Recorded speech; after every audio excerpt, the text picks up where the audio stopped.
Anybody home? Madam Suki punya cerita. Apakah kalian menyukai cerita-cerita horor?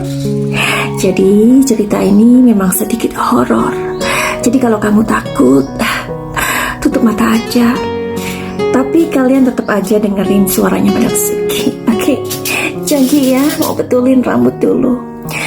Nah, jadi ini adalah cerita tentang Laura.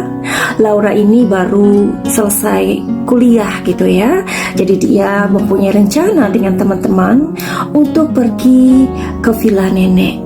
Nah, kebetulan nenek dari Laura ini berada di sebuah gunung begitu ya, dekat Belanda, dekat ya pokoknya di Jerman sana ya.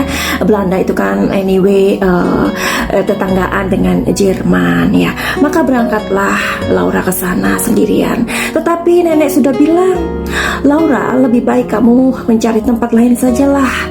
Bukan berarti nenek ini mau mengurusi kesenangan kamu dengan teman-teman. Nenek sangat tahu bagaimana kamu dan teman-teman dapat bergembira bersama-sama, ya kan?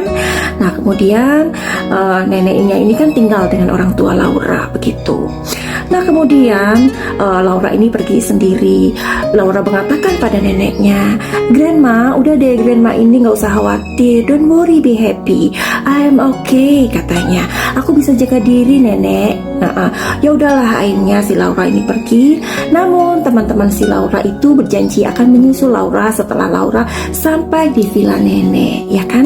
Dalam perjalanan itu asik-asik aja ya, sambil mendengarkan lagu dan apa saja ya.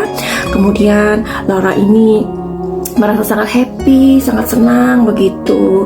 Terus dia sempat bertelepon dengan teman-temannya. "Teman-teman, jangan lupa ya kalian datang ke villa nenek. Pasti Laura kami akan berangkat," katanya. Ya udahlah, Laura berangkat duluan. Jadi Laura ini berangkat duluan bukan berarti hamil duluan. Oke, lanjut ceritanya.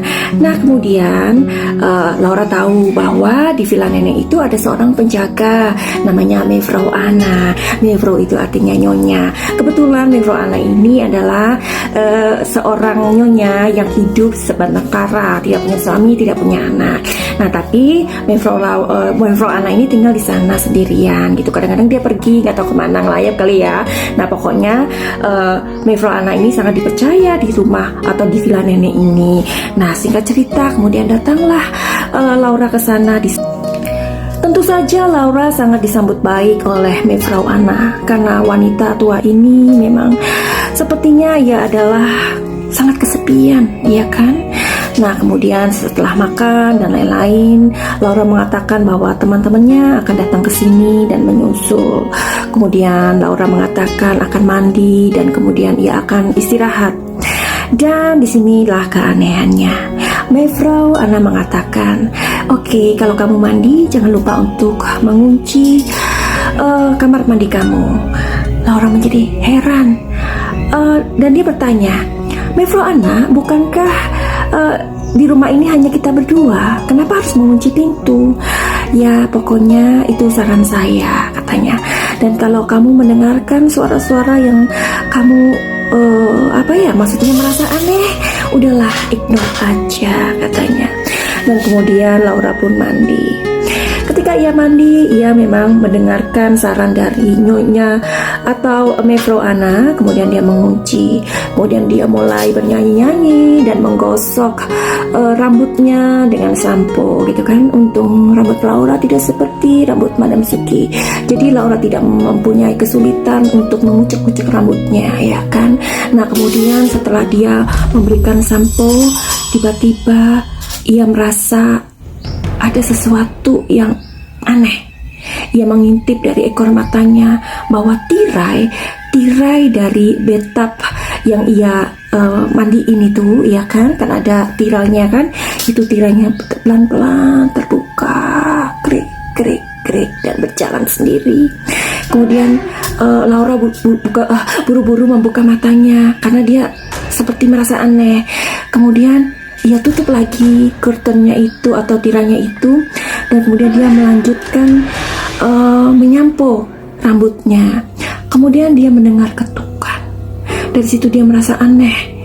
emangnya Mevrouw Anna ini tidak tahu kalau saya lagi mandi, tapi dia ignore.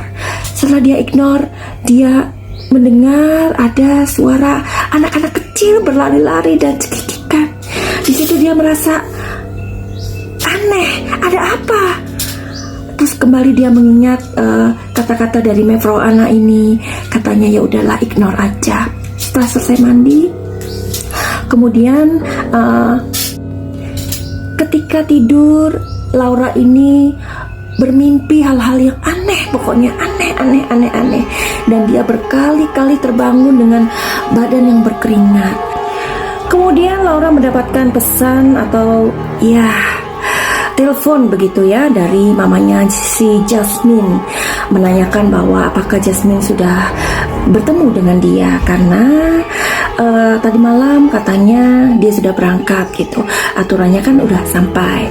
Tapi gak lama kemudian ia mendapatkan telepon lagi dari ayahnya si Poppy.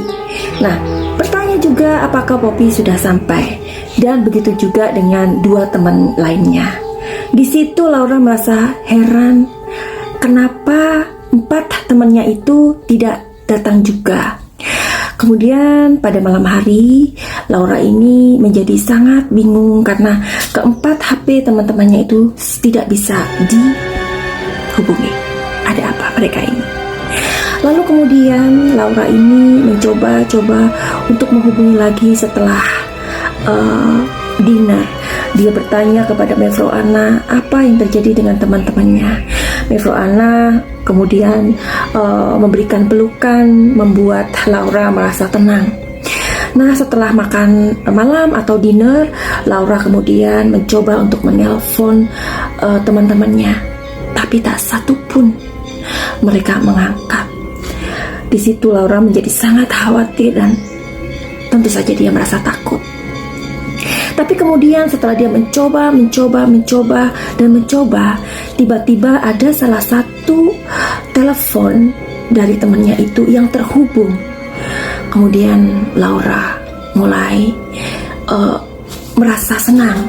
Kemudian Laura bertanya, halo, apakah kalian mendengarkan suaraku? Halo? Tapi tidak ada sautan. Ada suara kresek-kresek, ada suara langkah berat, dan yang terakhir dia mendengarkan suara dengus nafas. Laura menjadi sangat takut. Dia bertanya, di mana kalian? Coba apakah kalian menemui sebuah hambatan atau halangan? Please, kasih tahu aku supaya aku bisa tenang. Kemudian ada suara tangisan. Laura kemudian begitu merinding karena suara itu bukan dari suara teman-temannya, melainkan suara tangisan itu adalah suara Laura sendiri yang ia dengar melalui telepon. Menurut kalian bagaimana? Apa yang terjadi dengan teman-teman Laura? Apakah kalian tahu? Silahkan kalian berkomentar. Kalau kalian suka dengan cerita ini, tolong bagikan atau share.